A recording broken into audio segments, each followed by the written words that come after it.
Assalamualaikum, salam sejahtera. Debat bola episod yang seterusnya. Hari ini saya bersama dengan Amir dan juga Jufri untuk membincangkan separuh akhir Piala Malaysia yang baru dilangsungkan separuh, orang kata first leg lah. Perlawanan pertama JDT bertemu Sabah ataupun Sabah bertemu JDT, dan juga baru semalam Selangor bertemu dengan Terengganu di PJ ataupun Stadium MBPJ.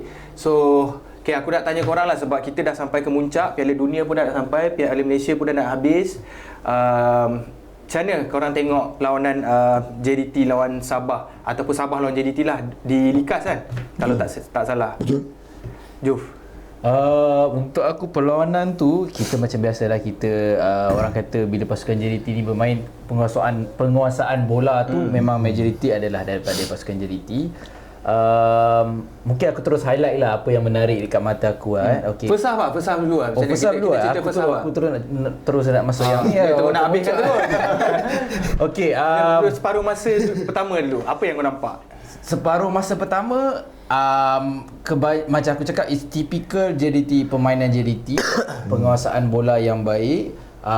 Sayangnya cuma aku rasa dia hanya berjaya convert satu gol walaupun deflection, tapi aku rasa gerakan yang baik dan satu lembatan kaki kiri yang baik daripada Arif Aiman.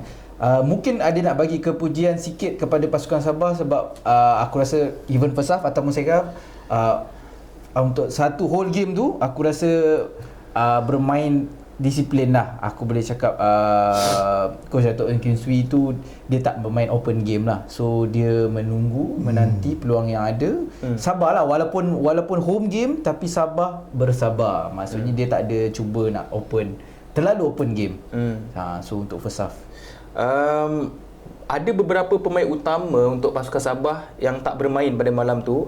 Khairul Fahmi Cik Mat, Gary Steven, Nazirul Naim, dan juga ada dua pemain JDT ataupun yang dipinjamkan oleh JDT, iaitu Stuart Wilkin dan juga Irfan Fazail. Maksudnya Sabah turun bukan pasukan utama. Betul. Sebenarnya kita pun dah jangka dah. Antara selalu kita tengok final, kita tahu dah sebelah situ kan. Sebab kalau tak silap aku predict Sabah dan JDT. Bukan kau seorang je. Sabah dan JDT laluan senang. Separuh akhir. Jadi as expected, yang yalah macam kau cakap lah, dia JDT control game, tapi aku nampak game tu lebih kepada physical dan oneness punya individual play. Kalau kau tengok apa yang aku perhatikan, Arif Aiman banyak memainkan peranan lah. Dia banyak buka game lah, besides dengan Bergson. Other than that, aku rasa mungkin dia sebabkan disiplin game tu yang menutup banyak game macam Foresteri tak boleh nak movement, and even diorang berjaya block daripada tengah. Jadi tapi individual effort macam Arif Aiman tu yang berjaya unlock semua benda. Even penalty tu pun sama. Jangan dia tak bagi cakap dulu first half ni. Aku tahan dari tadi. Kita akan insiden kita akan cerita. Kita nak tahu macam apa yang kau nampak dulu dan reaksi dia. Sebab kalau tengok kepada perlawanan tu, aku nak tengok JDT main back 3 atau back 4, tapi aku tengok shape JDT dia main back 4 lah. Maksudnya Davis di sebelah kanan, sebelah kiri Corbin, dan depan Corbin patut Foresteri, tapi Foresteri jenis yang selalu masuk ke tengah untuk support Bergson. Tapi apa yang menarik, aku try juga tengok shape pasukan Sabah. Macam korang cakap, ialah dia banyak cuba untuk bertahan, untuk serangan balas dan dia mengharapkan banyak Sadir Ramdhani untuk membawa bola ke atas. Tapi shape JDT aku nampak, shape Sabah tu dia nampak macam backline tu ataupun pertahanan Sabah tu nampak macam tinggi juga. So dia tinggi, tapi sebab gap dia nak tinggikan, sebab aku rasa dia nak rapatkan dengan pemain midfield dan juga pemain tengah dan juga pemain penyerang supaya dia tak ada ruang. Tak ada, maksudnya compact kat tengah tu. So tapi itu bagi aku adalah benda yang risiko besar, sebab kalau kau terlepas, maksudnya kalau Arif Aiman terlepas, sebab ada beberapa kali aku rasa Arif macam kalau kita tengok kita tengok yang first goal first half kan. Gol Arif Aiman tu, kalau kau tengok betul-betul keliling Arif Aiman ramai pemain Sabah. Betul. Tapi tak ada seorang pun yang betul-betul dekat untuk close down ataupun rapat dengan Arif Aiman untuk block bola tu. Itu bermakna walaupun kau mempunyai compact tu, tapi Arif Aiman dapat juga ruang dan diorang tak cukup rapat dan Arif Aiman menjaringkan gol. Itu yang pertama aku nampak lah. And then shape JDT Sabah tu, tapi aku rasa bila JDT dah kontrol lama-lama Sabah punya backline tu pun dah makin deep lah, dah makin ke belakang kan, supaya dia pun tak beranilah nak highline sangat kan. Sebab highline ni, bila kau main highline, risiko dia kebaikan dia sebenarnya, kalau kau dapat rampas bola JDT, kau boleh terus transition cepat. Transition cepat, kau boleh terus kau press tinggi lah. kau press tinggi lah. Dia tak boleh press daripada pihak lawan tu, daripada opponent tu, daripada defend dia kau dah boleh press lah. Tapi kau mengecilkan risiko ruang. lah. Ya, betul. Risiko kalau JDT Counter terlepas, attack, betul, counter attack.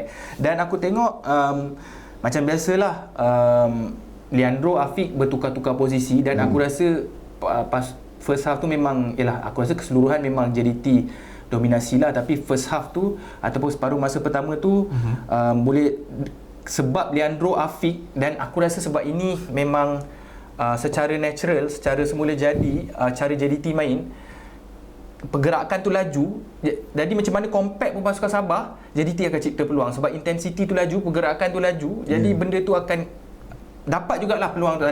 Dan aku rasa separuh masa pertama peluang paling terbaik untuk pasukan Sabah adalah tandukan Pak Tesu tu. Yang dia lock bola. Dia lock bola tu. Aku rasa itu saja yang aku nampak lah. Okey, separuh masa kedua pula. Sebelum kita cerita insiden lah. Separuh masa kedua, apa yang kau nampak pula?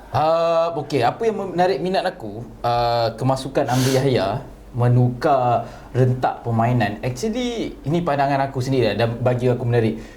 Dia memberi satu dimensi. Amri Yahya ni dia memberi, aku rasa dia memang aku tak tahulah ini satu arahan daripada half time kan, ataupun memang perancangan dari pasukan Sabah. Aku tengok how to say, dia reaction pemain Sabah untuk setiap orang kata insiden merubah permainan tau. Aku rasa dia mengacau minda pasukan Johor bagi akulah, untuk pendapat aku. Lepas Amri masuk.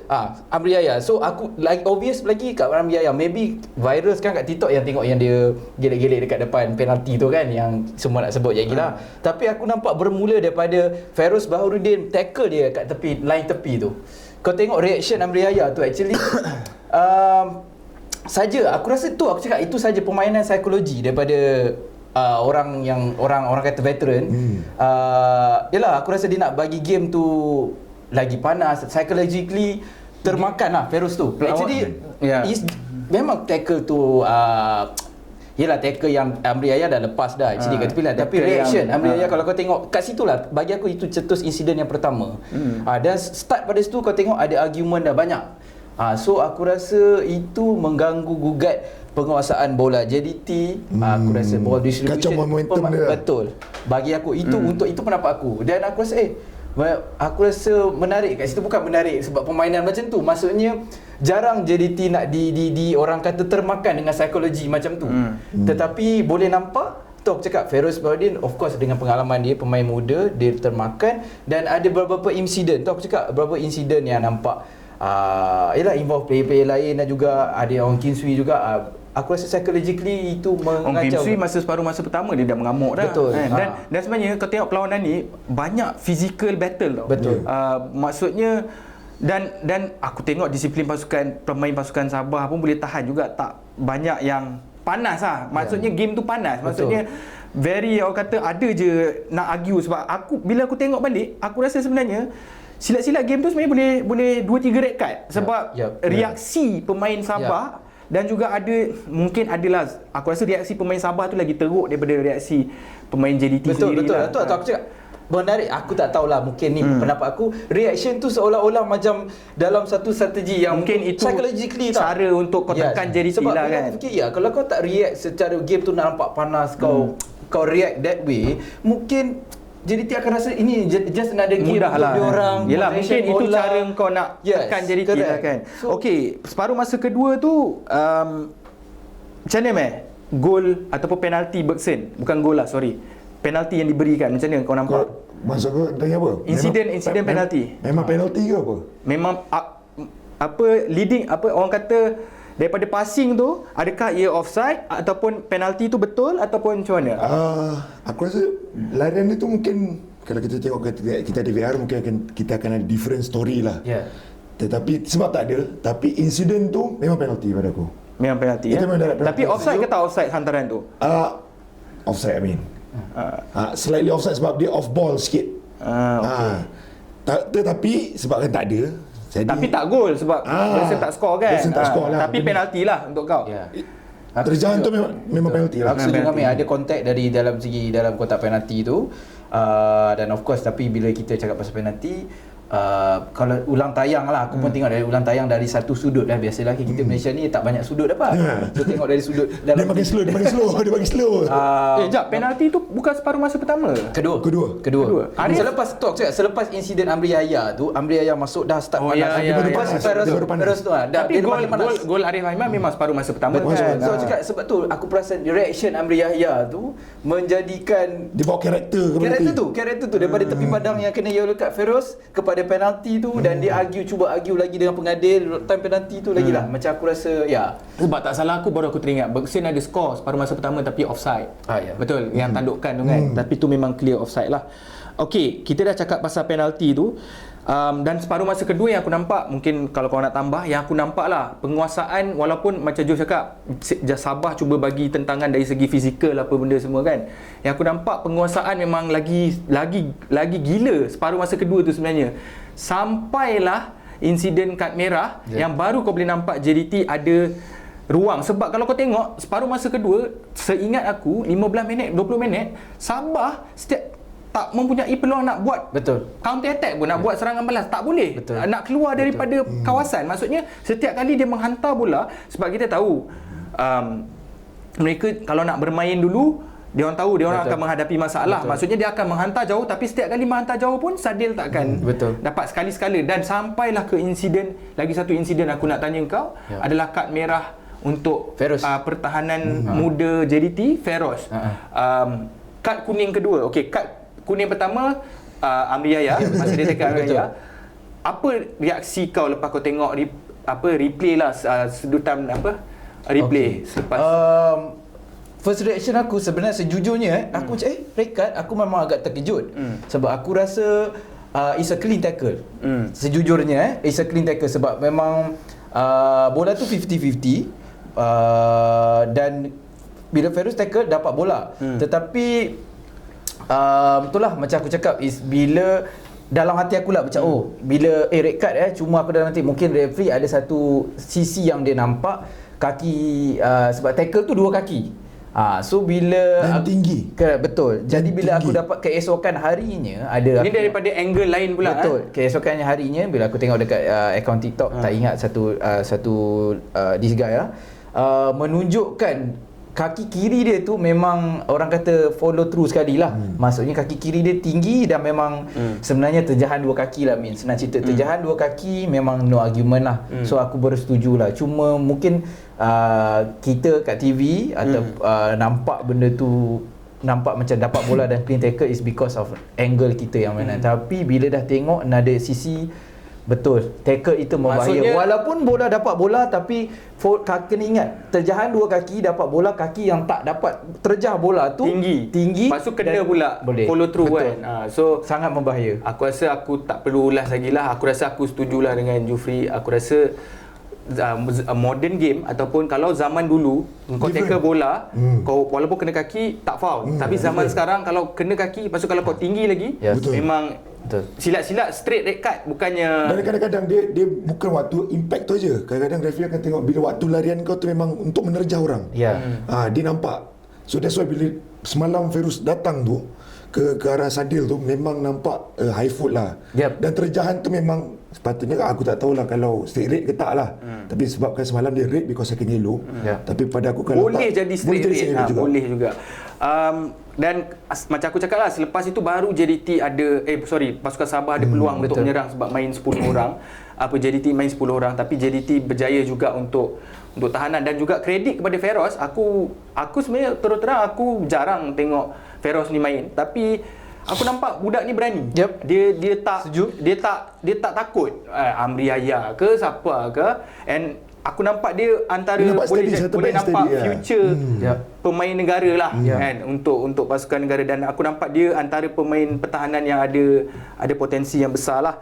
Itu satu, dan perlawanan tu akhirnya berjaya JDT menang 1-0 di Likas, dan perlawanan kedua akan berlangsung Sabtu ni.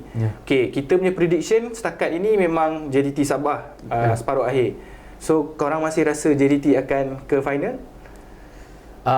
Okay, aku jawab dulu. Untuk aku, JDT tak ada masalah untuk mara ke perlawanan akhir, sebab aku menjangkakan kalau Sabah nak ke perlawanan akhir, dia akan mencuri bukan curi mata je, mencuri gol juga. Maksudnya dia menjaringkan mungkin 2-0 ataupun 2-1, Dan agak mustahil. Benda tu agak mustahil lah main di SSI. Dan jadi untuk menang menjaringkan 2 gol di SSI adalah benda yang orang kata satu mendaki gunung lah untuk pasukan Ong Kin Swee. Tak tahu, mungkin aku dah menjawab JDT mara. Kalau kebarangkalian lain mungkin di SSI Sabah skor 1 dan dia main defensif dan diheret ke perlawanan penalti. Tu kita tak tahu. Bukan masalah lah. Ni aku nampak lawan JDT kau memang tak boleh main open, kau tak boleh main terbuka lah. Betul. Okay? Macam hari tu dia orang cuba untuk tidak main terbuka. Maksudnya mengharapkan serangan balas dengan Sadil apa semua.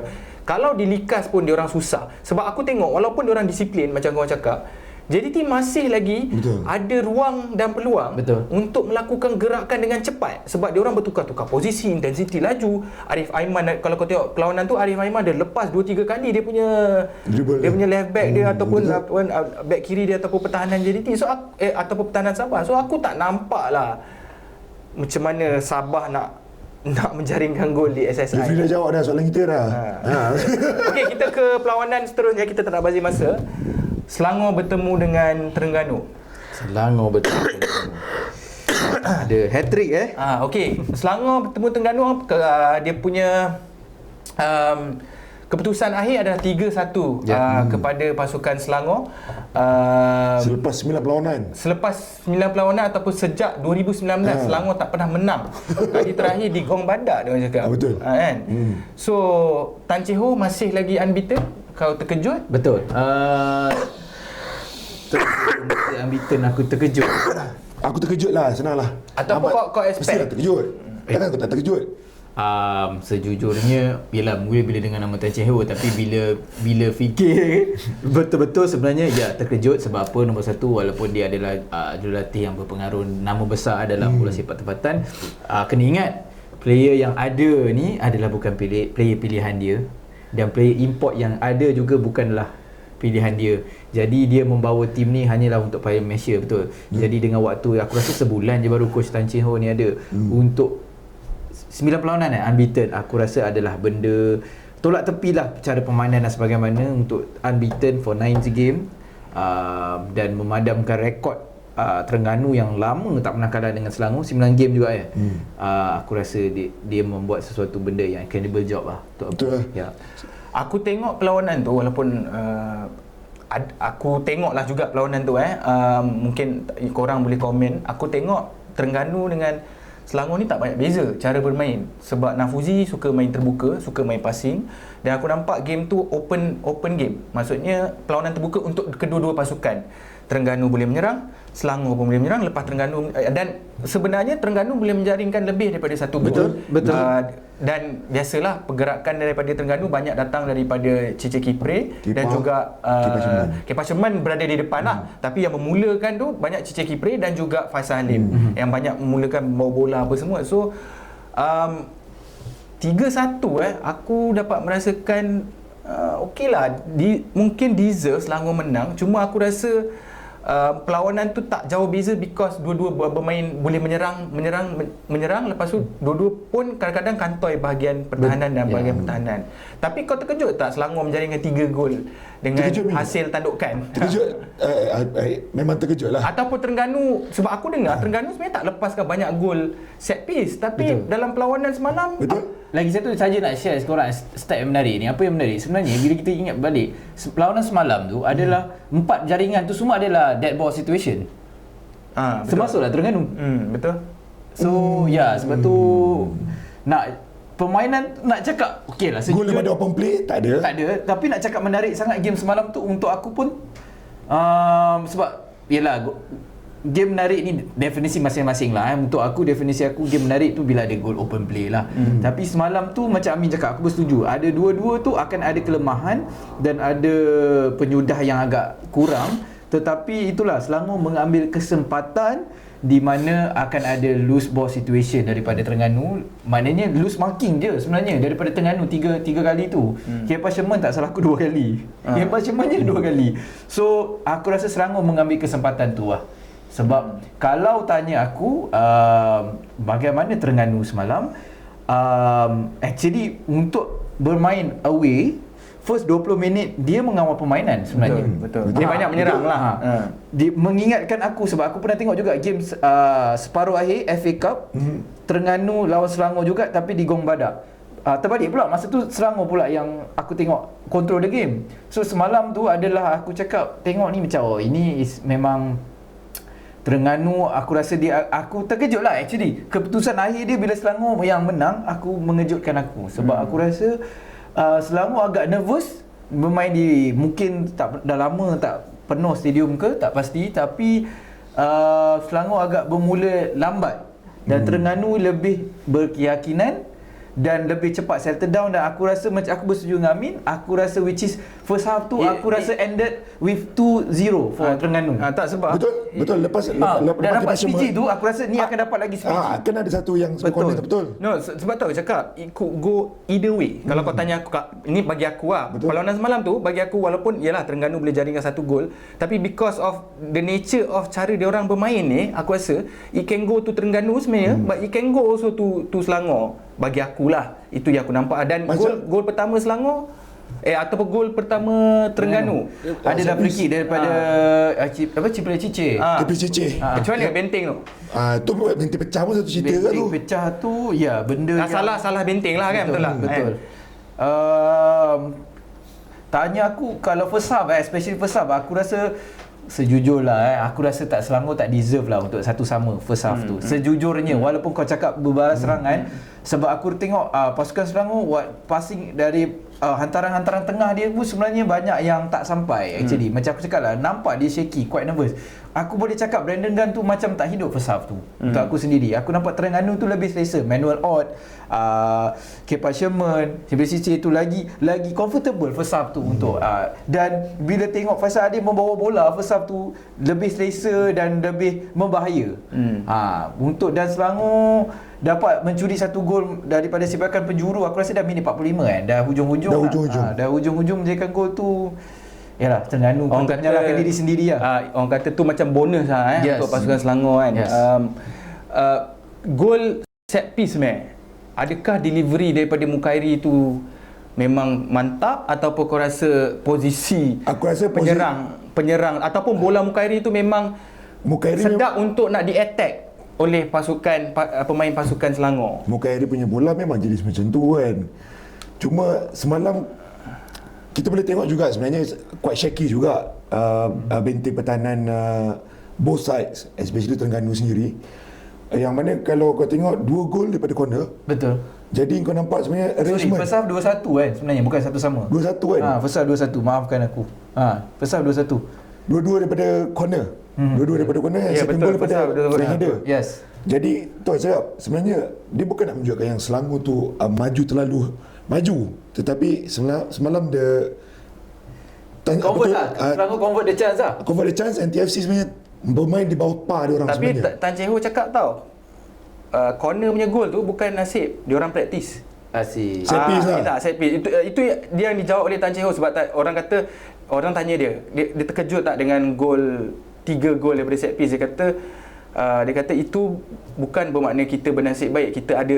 Kita memang ada praktis untuk set piece daripada corner. Itu jawapan dia lah. Untuk aku terkejut lah sebab yang 2 gol first half tu first goal aku tak pasti, tapi second goal tu aku pasti adalah Kepa Sherman lah. So aku terkejut sebab Kepa Sherman yang menjaga Chayon, dan so terkejut lah. Bukan Richmond pun dia jaga, bukan tak? Tu aku cakap, tak salah aku Richmond pun jaga tu. Aku cakap Kepa Sherman melepaskan 2 corner tu.